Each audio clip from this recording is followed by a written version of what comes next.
using music to teach the whole child, the body, heart, and to learn new skills and to build new acumen.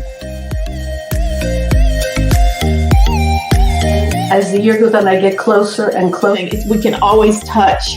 It's not. When you get that, then you get a lot more excited about being around children. Normal, in a sense, with all of the changes. Or how you can transform your own business. On developing the whole child, socially, emotionally. Traditional route of teaching young people how to set boundaries, because this little victim here needs to know how. Very well. So they use that term. I sometimes expanded them to go up to 40 minutes. All of those things in education, of course, those things are important. Oxygen is going to our heads and our lungs. The affirmations in the mirror for about 2 minutes. What did you do in order to get yourself going? this is amazing. Happens what seems to happen quite a bit in our school. For the families to come, and they is that really for the child, or is it for us, for the parents? And doing new things for our brain. Who's orchestrating everything in this universe? Which parts of the brain are used? Based on that map that we have. See you with your smiling face. Atul, thank you very much for allowing me to join you. Namaste to you, my friends.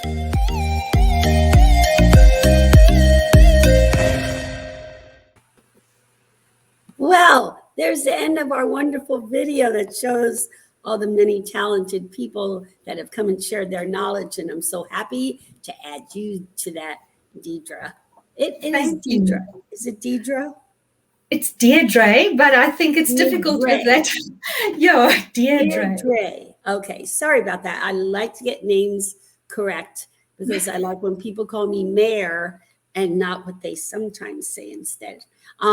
Anyway, hi everybody, it's Mayor from Music with Mayor, and I am here without Atul today, although he will always be with us in spirit, and we always thank him for helping make all of this available.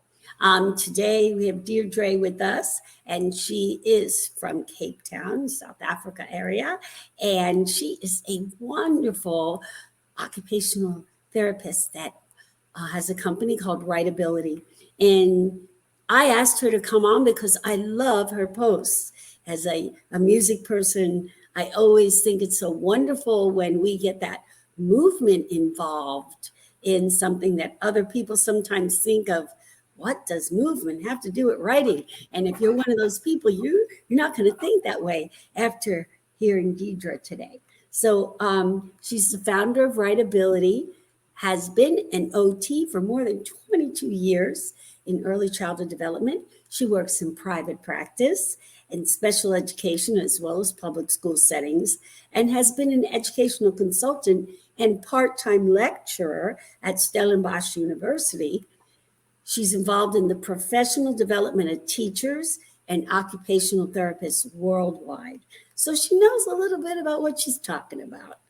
She's particularly passionate about early intervention and has a special interest in pediatrics, sensory integration, and ADHD. Oh, squirrel. Okay. Anyway, she obtained her master's degree in occupational therapy and is a sensory integration certified occupational therapist. She started her business Writability to provide quality activities and resources to assist parents, teachers, therapists, anyone that works with children with early childhood development. I'm not going to read this last paragraph because I want her to just talk about it. What is Writability, and how did you come about this? That's a big question. I should first say that above all, I'm a mom of 3 kids. The oldest is already 20, and then one of 17. And then I went and I brought home a little, well, she's now 9 years old, and she has some special needs. And I think it's severely ADHD. So I think growing up, I realized because I'm an OT, it was so easy for me to help her and assist her. But there are lots of parents out there and teachers out there who would love to assist their children or just know exactly what to do at what age. But I think although the intention is there to help, the knowledge isn't always available. So I think it was born from a moment in my own life where I asked my husband to please help my daughter with something. And he did it. And I said, no, you can't do it like that. And then he said to me, but I don't know how to. And I think that I don't know how to made me realize that I've got all this knowledge and I've got this passion for early intervention. So why not train parents and teachers and assist them with some information about what is normal development? How can I assist children at different ages in an age-appropriate, play-based way? And then from that, a lot of teacher training, professional development sort of came about. And then later I put some of my knowledge and my passion onto paper in the form of resources, but not like the typical just worksheets. Every resource has a developmental guideline, ideas of how you can do it in a more kinesthetic or movement way. And so it's a little bit more OT based. Sometimes I like to tell teachers it's OT resources for the classroom or for parents to use at home. But it came about in a long way. I think I'm very passionate about what I do because I can see the difference it made in my own child's life. I told her now that you can't bother mommy because I have somebody to talk to now. And I realized that's quite a big challenge. So I had to reward her off. I'll have to reward her after this chat. But I think I always tell parents I've been on both sides of the table. I've been the therapist that gives advice, but I've also had to be the parent to sit on the other side and listen to the advice that's been given to me to assist my child. And I think I've taken that and I've built my business around it. And I've been really, fortunate, passionate when I see the change and the enthusiasm of teachers and parents. So it keeps me going, That's more or less what Writability is. We're on Facebook, we're on Instagram, we've got a web page.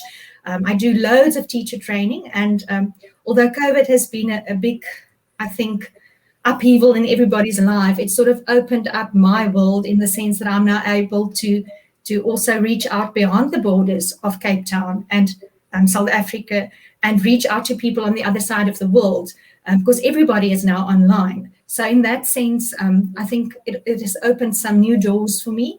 And it's lovely to connect with people from other sides of the world like yourself. Yay, yes. That's wonderful. That's usually the best way to get things going is when it was a personal reason for you. And that's why I started Music with Mare, was because of my daughter and wanting to still do what I loved, working with children with music, but I wanted to be home with my daughter. And so I found a way to keep it all together, and what things can I do to help her? So what, you explained why you started it and all, but what are some of the things that you do with writability? Like when beginning to teach children to write, most adults, what they think immediately is they go get paper and a pencil, and they don't think that writing skills comes way before that paper and pencil. Can you talk on that? I've spoken about this a lot. As a therapist, when I started working, the most feedback I got from teachers was we're worried about children's fine motor skills. Children can't write, they can't draw, they can't do these things when they start school, when it's expected of them. And over the years, I've come to realize that the skills has actually declined. Every year, then the teachers tell me it's much worse than previously. What's going on? Why are our children's skills declined? And I've had a long look at this, and I've read up and I've spoken to other therapists. But obviously, our children has become more passive. So we grow up in an environment where we sit in front of the TV the whole time. We play with iPads and electronic games, where when we were growing up, none of this was available. So we had to climb trees and play outside and use our hands. And I always say that we've become complacent and in a sense lazy, because I can remember when I was a little girl, my mom expected me to peel the potatoes and mash the potatoes and cut the fruit and vegetables. But these days we go to the shop and we buy them already cut up into pieces. Good so point. There's a lot of things in the environment and in the way we live that changed. So there's already a decline in fine motor development in young children because of that. And when we started with our training programs, what we try and do is we explain to parents and teachers, but how does development work? What happens in the beginning? Why does a child first have to lift their head against gravity and then roll and then only go into 4-point kneeling, then crawling and then standing up? Because there's a reason you develop like that. We say you need to develop from top to bottom, inside, outside. So it's proximal to distal. So if you've got proximal stability, you are able to do or isolate movements to be able to do finer things with your hands. So there's a reason why certain things needs to develop before you can actually get skilled motor function. And I think whenever I do a training, I try to explain to teachers and parents that there's development is a process, and each step in the development is a building block for the next part of the development that needs to take place. So if you have a little still developing child and you give them lots of opportunities for gross motor movement, developing muscle strength, shoulder stability, experiencing different kinds of games and toys, using their hands in different ways, those children are becoming prepared for when they are expected to work with finer precision tools for writing. And I think what sometimes helps is if you can relate it to something that you do to see how difficult it is. For instance, have you ever tried when you are driving or a passenger in a car and you want to write something on a piece of paper, how difficult it is if it's not a stable surface? Now, I always explain the same thing happens when you're sitting and you don't have a stable base of support. It becomes very difficult to draw. So even before we put a writing utensil in a child's hand, you will actually have so much more success with the writing if we make sure that their posture and their postural control is well developed, their shoulder girdle stability, everything that keeps the body strong and supported will make fine motor and then later writing so much easier. So there's lots of what we call pre-writing skills that needs to be developed. Posture is one of them. Shoulder stability is another one.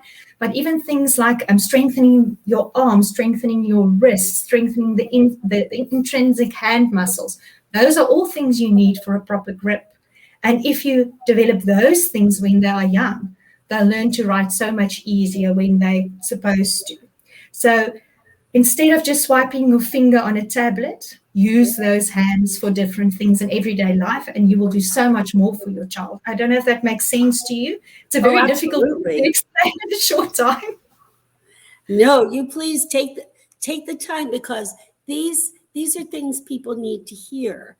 I know that I had sent you the song that I wrote about drawing in the air, and I know that teachers that you would expect knew these things, they don't, and they're so stressed, and parents are so stressed that I've got to get my child with a pencil in their hand and they need to learn how to write. And if they can just learn to first be able to do this, my song Drawing in the Air, where they pretend and lines go straight down, circle go around. You do it in the air first. It's so much easier to take it down to the paper. And that is the things parents need to understand, and teachers. It will take the stress off. Yeah, I think the thing is, I think what you're also referring to is what we as OTs call pre-writing lines. A child of 2 should only be imitating vertical lines, horizontal lines. By 3, they start to imitate circles. But if you practice it in a gross motor way, that pattern forms in the brain. A pattern forms of how this movement is done. So by the time that you actually have to put it onto paper, the pattern is there. It's just the pencil control that needs to develop. But the thing is, there's lots of different pre-writing lines that kids should actually be exposed to before they're taught to write.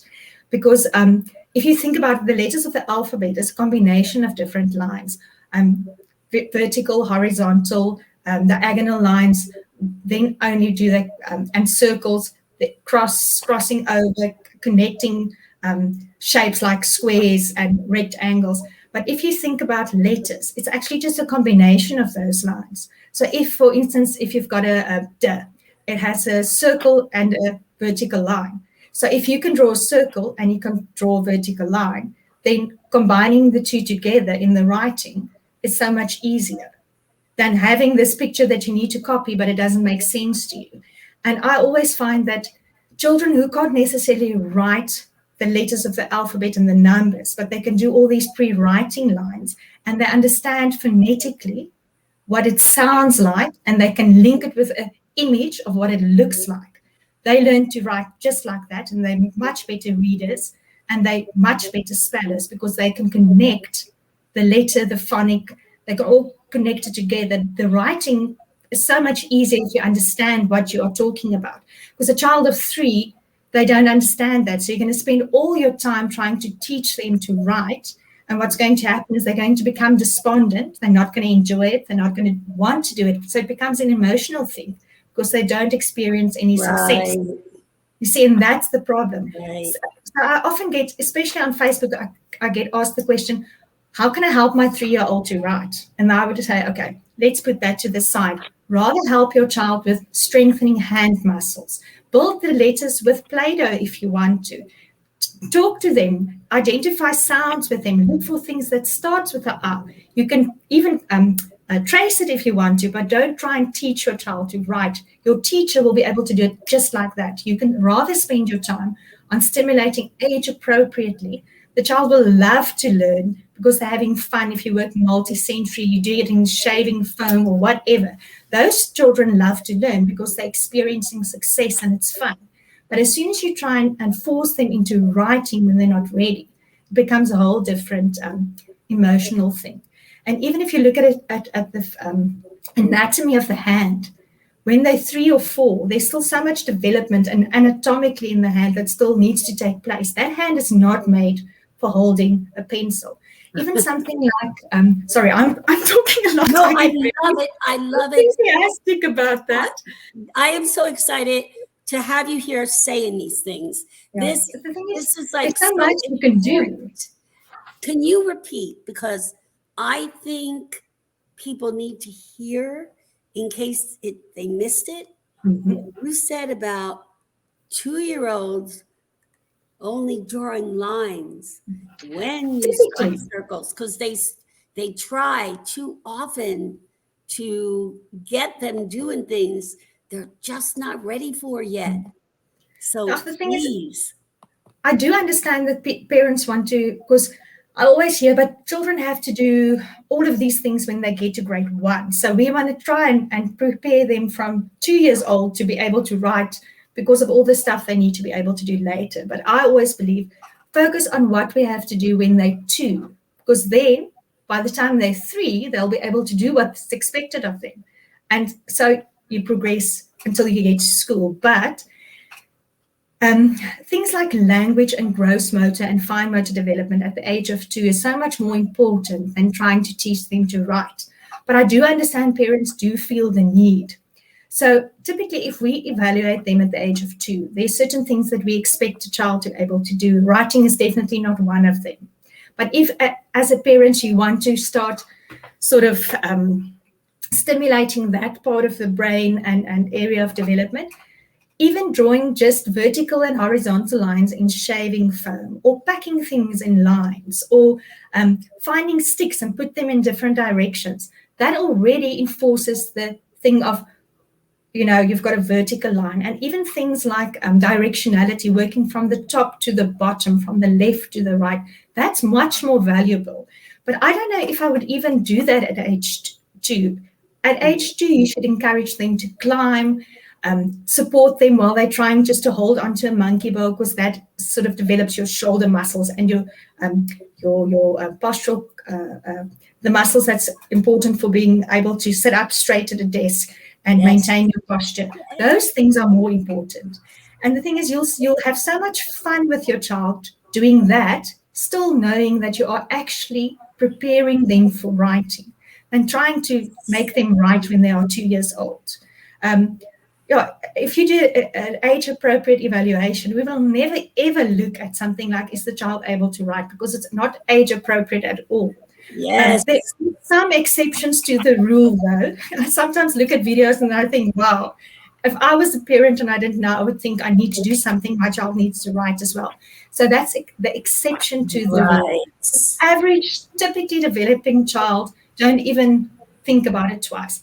You would do much more to try and stimulate your child's vocabulary, their musical ability, singing songs, making rhymes, things like that. That's definitely gives your child a far bigger advantage than trying to get them to write at the age of 2. I hope that makes sense. Oh, yeah, it makes a lot of sense. Before we came on the air, I was talking to you about how in music with Mare classes, I have the children with their parents get on the floor and walk like bears, and how that will help them be able to strong core body muscles to be able to sit in a chair and hand muscles to be able to write. I think we've spoken about, you asked a question about shoulder girdles. Yes, that was the next question. You posted and that last yes, week. that links so nicely into the activity you just described, because yes, you do need a stable posture when you write, but the other part that needs to be stable is your shoulder girdle. And I think the easiest way to explain that is your arm goes into it's a ball socket here at the top, so that your arm is able to move in different directions. But as soon as you write, the muscles need to contract to keep this part of your arm stable or still, so that you can actually isolate the movement of writing. But it's still very typical in children when they are developing. You'll see that they'll write with their arm lifting up or their hand still in the air when they write. It's not stable on the table, just moving the fingers. So that's, in a developing child, that's still normal. But by 5 or 6, you see that when they write, their arm, the shoulders relax. It's not like this. Their arm is stable so that they can just move their fingers. So that has to do with the shoulder stability. And the way to improve that or develop that is things like monkey bars, wheelbarrow walking, the animal walks you just described, even things like hanging the washing, working with your hands above your head, that works all of these muscles. And then the muscles become strong. But what I often see is, I'm very ashamed to say this, but I don't know when last my children actually hanged up washing. And it's such a wonderful activity to strengthen their shoulder muscles. But even working against a vertical surface, that's wonderful ways to develop these shoulder muscles. And, putting up a picture against the wall and allowing your children to work on the wall against coloring a picture, they will think it's lots of fun, but it is such a stimulating thing to do. And it's so easy. And it's not sitting at the table now having to write, putting something up against the wall.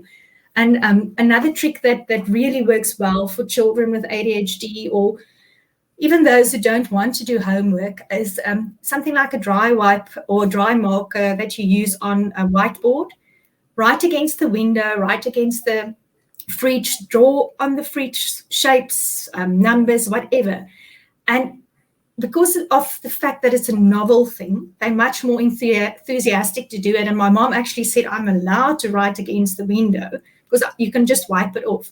So they're so much more motivated than sitting down and practicing their spelling words. So for me, that's a lovely way to get the kids engaged. And it also works on their gross and fine motor skills because you're working on the shoulders and practicing your spelling words or whatever you're doing for that session. So it's sometimes just thinking a little bit out of the box. But I think for me, and the decline in the whole gross motor and fine motor is because of the fact that we are very passive. And we or kids these days spend most of their time.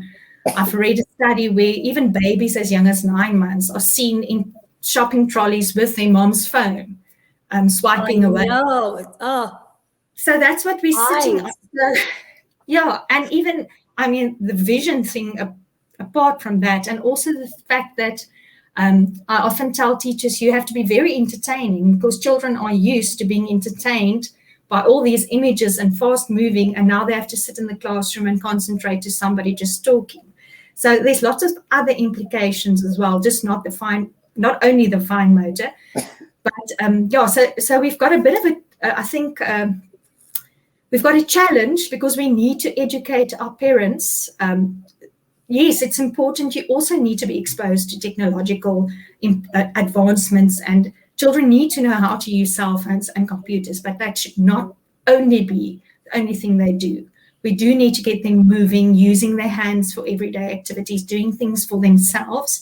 I often see children that I don't think they're that much delayed. I think it's more a question of not being asked to do enough for themselves. I see children, if I ask them to go outside and fetch something, that they don't have enough strength to open the door. And then I'm thinking, but why? And then I realize, but either they just, everybody just opens it, or it's an electronic door that just opens. So we've taken away lots of the everyday opportunities to develop and improve our strength with technology that's advanced. But we need to make sure that we expose our children and give them opportunities to develop these skills. So it's a bit of a challenge, I think. We have Siddharth here saying, very needful. Thanks for presenting and letting me know. So, that's there. And thank you for joining us and commenting. We would love to hear what your reactions are to what is being said. And someone else saying, this is interesting. I have my master's degree in this, music and music therapy. And when I heard the shoulder girdle stability, I was like, I don't ever remember hearing that term. Yeah. And the idea of the writing on the windows. Now, I used to do that, but I never made that connection. And for those that do not know, yes, they sell special markers for writing on windows, for people that want to write just married on the back of their car. And it washes off. So taking it another step further, not only can they write on the window and get that exercise, but when they're done, Dedre, who should wash the window? Exactly. I was just going to say that. I knew it. Yeah, I don't know if you've seen, I actually posted a lot of videos on strengthening the hand muscles. Maybe I should just, before I give you an example of how I would go about cleaning that window, is when you write, we've got 2 fingers that stabilizes inside the hand with 3 fingers that does the movement, or in the ideal pencil grip. But there's so many things that it can actually, activities that can support the development of that movement without even putting a pencil in a child's hand. One of them would be cutting with scissors. The other one would be, these spray bottles that you get like window lean. If you put your hands around the neck of the bottle and you use those 3 fingers to squirt, that's a perfect practice for pencil grip without even touching the pencil. So in most of the classes or places that I've been, then they put water in one of those bottles, and we don't clean the board without squirting it. We don't water the plants without using our squirt bottle.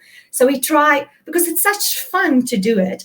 And even things like if you've got your letters on the board and we're going to identify all the bis sounds, then you have to shoot them with the water, and then you can only clean it off. So what I always try and do with my fine motor courses specifically, I tell the parents, teachers, this is what development looks like and how it works.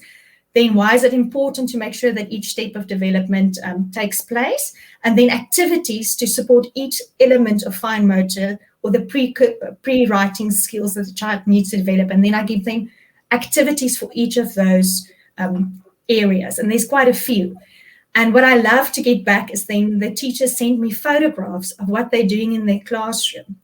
And it was so fun to say, but they've done it before, or they thought of it before, but they didn't realize how important it was and how much fun they were having just implementing it in the classroom.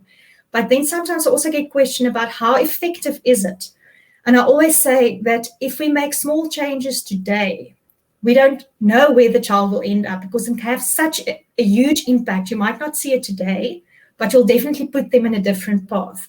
So it's so fun to see how the teachers actually take it to heart. And it's just exactly what you've said now. You've done it before, but you haven't made the connection. So it's not that we're doing the wrong things. Sometimes we need to hear you're doing the right things. And that's why it's important to stick to it. And sometimes, but maybe just small changes can make it much more effective. Because I believe teachers want to do the right things, and they are doing the right things. It's just maybe sometimes they don't realize exactly what and how to do it to make it as effective as possible. Yes, and as you can see, Atul is on, and he's just like fantastic thoughts. And I know that he and Preeti are probably going to be talking about this with the, WOWkids, because they do a lot of this as well with the having the hands-on with the children, the Montessori, way of having kids do it for themselves. And just like, I'm just even happier now that I reached out to you, because these are practical things. You're not saying, oh, we have to go out and buy this special squirt bottle that we developed. No, you're just telling them, use what's already in the house. So I have a question about, and I know that I can see already, there's a thought there, and I want to hear it. But you want to say about how to, like clean the window.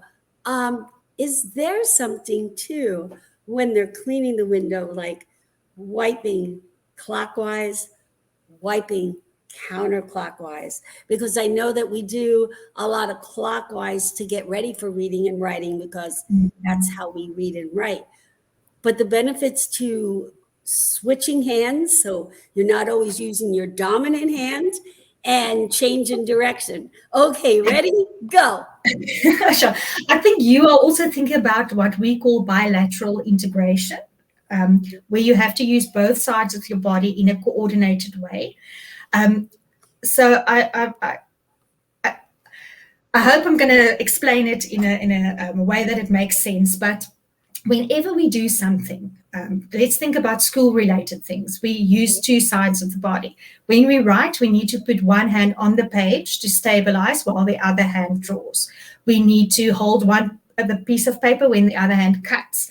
And directionality with cutting is very important, but I'll circle back to that. Well, maybe part two. Even something like using a ruler, stabilizing the ruler, drawing a line, rubbing out, all of those things you need to use both hands, but one hand is stabilizing and the other hand is the work hand. So bilateral integration is a very important skill that the children need to develop. But when it comes to directionality, we always read from left to right, working from top to bottom. But what I sometimes like to do is I try to, it has more to do with the rhythm and the coordination, and also encouraging the correct letter formation or number formation. For instance, if you do a 0 or the letter, now I can't get to the English words. In Afrikaans, it's a null, the off sound and things like that. You start at the 2 o'clock position and you go anti-clockwise around. Now I'm doing it it's like that. I'm seeing this, the incorrect image in front of me. But if you practice things, for instance, when you draw circles and you do it in that direction, that's the way that the child will do it when they write. So if you've got the directionality well established, then the occurrence of reversals when they write, like the B's and the D's and the G's and things that sometimes swapped around, there's definitely a link between the two. So if you can practice the directionality, top to bottom, left to right, the way you form circles, even the D and the B, there's a specific way of forming it. Then there's definitely less reversals when they actually write words and letters. But what I sometimes do is, instead of just using one hand, I encourage them to use both hands to do the circles, and then also going the other way around to stimulate the brain in terms of the directionality and how to form it correctly, or even the lazy 8, crossing over the middle. I love the 8s. So that's I sometimes do it as a more modulation activity to get them centered and ready for working. and it works really well. But whenever there's, for instance, I said about the cutting, if you are right-handed, you cut anti-clockwise. If you are left-handed, when you cut, you're supposed to go clockwise so that your eye can actually follow, because if you're cutting the wrong direction, then you can't see the line. So there's lots of small things where directionality plays a role that you really need to be aware of. And even what happened now is when I explained to you how to form the zero, I showed it. So for me, it's the right way, but when you look at it, it's incorrect. And that also often happens when we teach. We show the children what it should look like, but we're showing it so that it's actually what's a speelbeeld, mirror image to them. And that is confusing to the children. So I always say when directionality comes into play, you have to make very sure that whatever you show to the children, that it's correct for them. So you actually have to mirror it for yourself. Does that make sense? Yes, that's what I do when I'm working with the children. I say, put up your right hand, but I'm putting up my left hand. Yes. Occasionally I'll have a teacher standing next to me going, and I go, doesn't make sense. I'll explain later. But I've got a bit of a directionality issue. So whenever I drive, I tell my husband, okay, turn right. And he says to me, show me, because I'm saying right, but I'm showing left. So he's learned to go where I show, not where I say, because I tend to get confused. But you understand what I'm trying to say. For a child, it's very confusing if you don't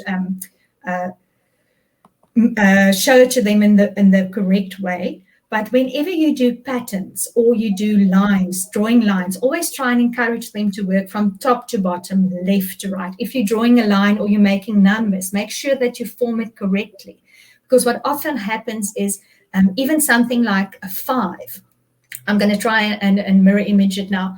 You first make the short stick, then the big bums, and then you put the hat on. We always say it's short neck, fat bottom, put the hat on.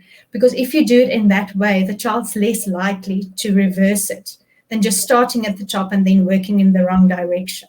I'm not sure if that sort of came out right. I'll have to turn my body to show it to you correctly. But so the actual letter formation, number formation is such an important skill for children to have. And by the time they actually start writing, you as a parent can make sure that they form it correctly. Right. I wanted to call your attention to what someone has put up. Very important tips shared for helping young children develop strong writing skills. I think what I love about that sentence is strong writing skills, but writing skills is so much more than just forming numbers and letters. It's everything that goes with it. And as an OT, I often find that yes, we're working on the gross motor skills and we're working on the fine motor skills and we're working on the letter formation and number formation. But some of these children struggle with simple things like putting spaces in between words, struggling to write in the correct lines. And I think what was nice for me is to actually put those things into teaching strategies and resources, like the OT way of how it would help a child to do that.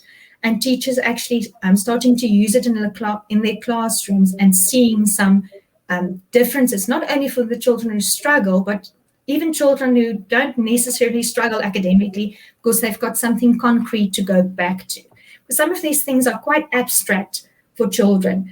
If you're writing in lines and the teacher says start in the top line or at the top, for most children, that means something totally different than on a page, bottom, then they want to lift up the page and look at the bottom of the page. So there's lots of small things we don't even think about that for some children is really a challenge.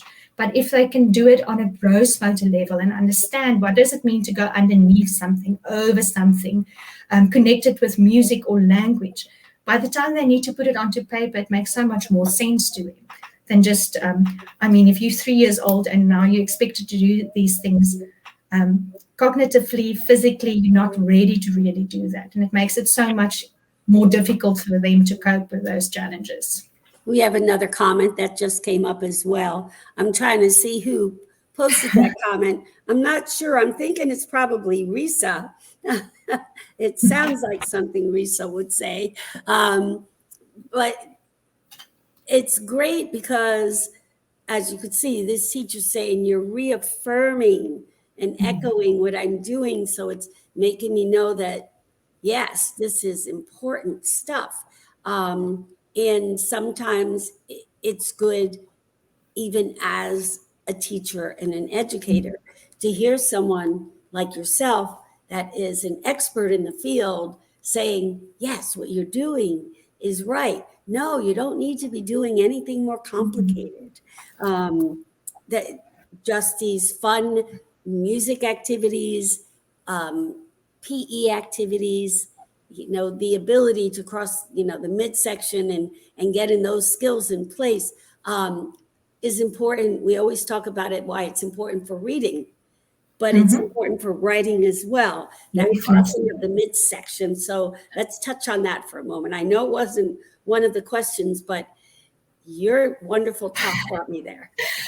Before I get to that, I was thinking of something that you said previously in terms of not having to go out to buy lots of expensive things.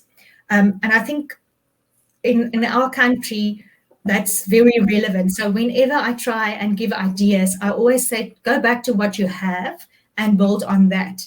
And we've talked a little bit about the bilateral integration and the crossing of the midline.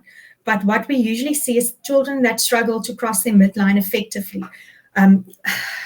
There's lots of gross motor development that needs to take place when they're still developing, so that by the time they actually have to sit at a desk and write, they're able to cross their midline without having all these very excessive postural adjustments. So what I sometimes see is that the child can't cross his midline, so he'll either turn his whole body, almost fall out of the chair, having to stand up while they're writing, turning the book excessively because they just can't go over the middle.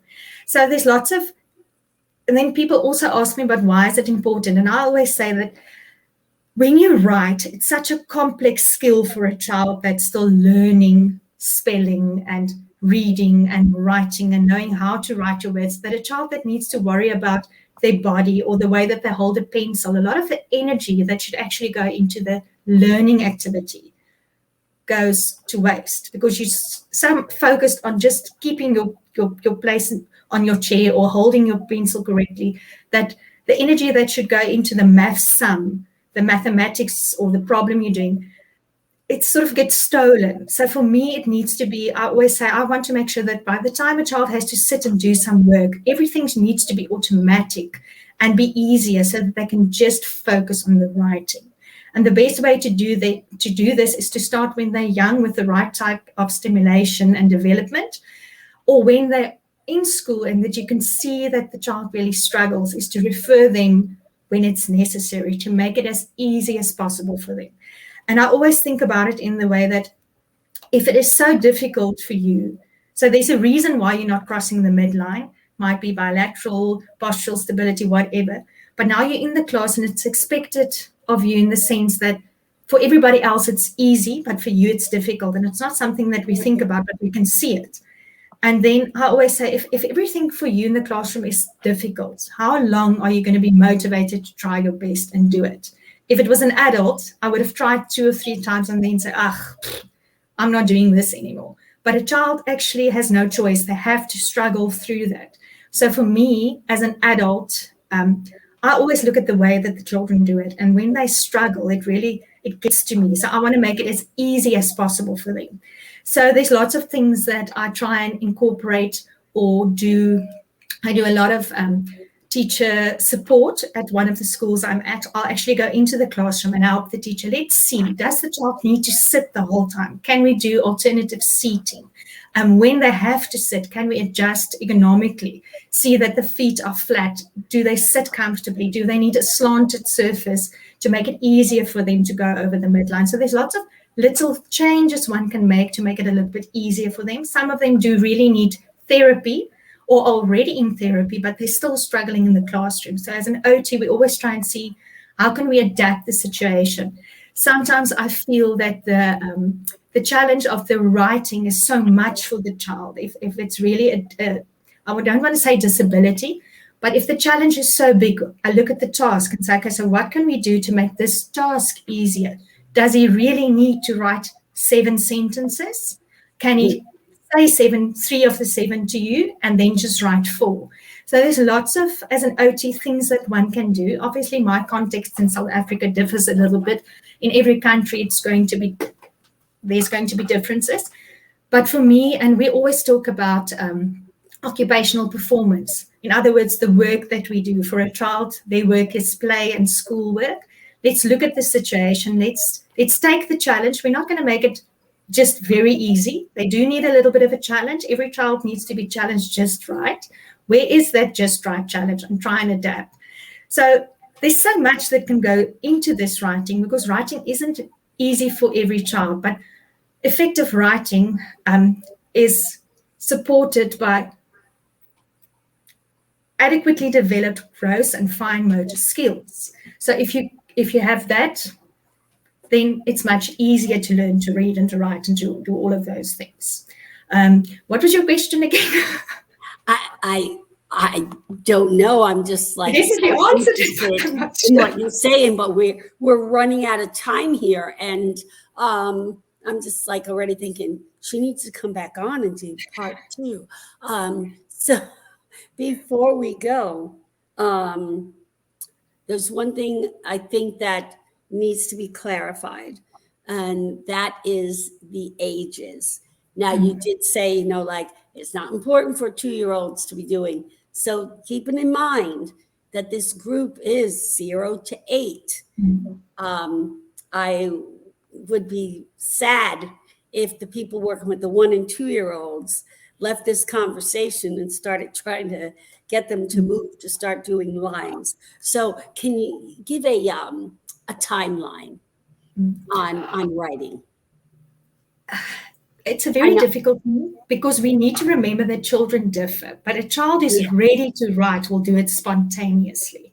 So if a child picks up a pencil or a pen and they want to draw, by all means, let them do it, but structured or actually trying to teach your child at home to read or to write should be done really with, rather do activities to support the development of the pre-writing skills, cutting, tearing paper, scrunching balls, using your hands for everyday activities, and things like chores at home, making your bed, helping in the kitchen. Those things develop pre-writing skills that they're going to have to, that they will need for later writing. So focusing your energy between the ages of 1 and 4 on those kind of things are much more beneficial. Typically, children will try and copy vertical lines by the age that they do, but not make perfect lines. They'll try and copy it. Then comes horizontal lines, then comes circles by the time they're 3. So there's lots of things, and I think I'll post something on writability on the developmental things. But typically children, I think that's going to be easier to actually see it. But I always tell parents, in the first year of your life, everything else stands still. The child develops gross motor skills. Then, as soon as they start talking, you'll see the gross motor skills stand still a little bit, because then they put all their energy into talking. And usually between the ages of 2 and 5, it's a time that we talk about the refinement of skills. And that's usually your gross motor and fine motor skills. And then there's a lot of emotional development and language development, so that by the time a child is 7, they're usually ready to be able to adhere to the formal demands of formal education. So somewhere in between 4 and 6 to 6.5, most children develop the skill to start copying things they see, drawing themselves, copying shapes. Then they start drawing more complex pictures, and then they start to, I'm not quite sure about the English words, but it's like nonsense words that they'll come and show you, I've written something, but it actually doesn't mean anything. And then when they're in a more formal school environment, they'll get exposed to the letters and the numbers. And as soon as they do it in the school, and you can carry on with that at home, then I think you'll know you're doing the right thing. So for me, and I often do a fine motor course where I actually talk about each of these things in detail with specific activities you can do in each stage. And children who's exposed to those pre-writing skills, lots of cutting, you need to actually be cutting everything in sight. Obviously not the hair and stuff like that, but those are the skills that strengthen your hand muscles that will lead to a proper pencil grip, and then the writing will happen spontaneously. So think of between the ages of 2 and 4, 4.5, rather spend your time on fine motor skills instead of writing. If you want to expose them to letters and things like that, rather do it for your phonological awareness. What does it sound like? Let's make rhymes, those things. And then visual perceptually, what does it look like? Let's think of things that starts with a B. We can draw on the B, we can build it with Play-Doh, but don't try and teach them how to write it yet. That will, personally, I think formal writing education should be left where possible to teachers, because they're going to teach them the right way the first time. Yes. And we as parents can do so much more, encouraging gross motor play, fine motor play. You do get the exceptions where children are really ready to write, even at a young age. But then I would rather ask a professional to help me and support me. Because I've seen children going to grade 1 in South Africa, and they were able to read. They can actually form most of their letters, but the quality is so poor because they don't have any motor skills. So when they get there, they think, or almost seems like they're a little bit advanced. But as soon as the children who's got good gross motor, fine motor, and perceptual skills start learning how to write, they pick it up like that. And by the middle of the year, they're way, way ahead of the children in terms of quality of work that could do it but didn't have any motor skills. Does that make sense to you? Yeah. So be careful of what you think is advanced for certain things, because a child who can write but doesn't have a sense of phonological awareness of sounds, that's actually a much bigger problem than a child who can rhyme, who can sing, who can find words that starts with a certain sound. That child will pick up how to write very quickly because they've got the internal awareness of what they are talking about. It's not just this thing that I can do, but it doesn't make sense to me. Say again. So what I heard there was, if they sing a lot, they'll be able to write better. Definitely. No, that's really, children who can rhyme well learn to read and spell so much easier. And music is a wonderful way to do it. So yeah, I love what you do. I don't want to discourage people for me, writing letters and numbers is something that should come way later. But supporting your child's fine motor skills is also supporting their writing skills when they are young. And there's so many lovely ways that one can do it, and it's fun, it's playful. That's why I love my job. And whenever I go into a classroom, they're so excited to see me because they know we're going to do something fun. And I think that's the thing we must remember, that children learn through play, and when it's novel, when they're having fun. And if you want to get your child engaged, you must make sure that it's age appropriate and that the challenge is just right. And all of them will be able to write, but they don't have to do it when they're 2 or 3. It's definitely okay to wait a little bit. Some countries start as young as 5, some start a little bit later. In South Africa, it's usually 6.5 years, then they can all write. So yeah, it depends on where you are and what is expected. But one should really think carefully about when and what to expose your children on. Well, at what age. Deirdre, am I saying that right now? Deirdre? Yes. Okay. You have been phenomenal. I want to thank you for your time. And I want people to know that they can follow your page, but you post a lot of this on the Early Childhood Global Community Group, so that everyone that is part of that group, they have access to your information. They can reach out to you for trainings, because, one thing that came out of COVID that is positive is our ability to internationally get trainers from around the world that we might not have been able to have access to. So quickly, because running out of time, and I see it's getting dark in South Africa now. Look at that. It's like, time to go to bed in Cape Town. Yes.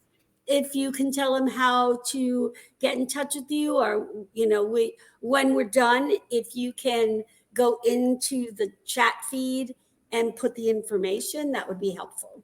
Yes, I will do that. And I think if it's possible, sometime in the near future, I'll definitely put something on there in terms of a webinar for fine motor development, specifically for teachers. I think with the practical ideas, when we talk now, I just realized that there's definitely a need for that. So I will do that. But writability, if you Google it, you'll definitely find us, but I will put my details in the feed as well. Thank you. And please stay in touch with me. I might send you a couple of more songs. That would be lovely. Thank you. And I just love tying it all together. That's my passion. And we each have a little bit to do with the whole child developing adequately. Exactly. I have had some friends tell me that I'm an OT at heart that just uses music. That's perfect. I love what you do, and thank you so much for your time. For everyone that joined in with us today and for your comments, we really, really appreciate them. Thank you, Atul. Someone is just here saying thank you for a wonderful session, and we will see everybody next week. So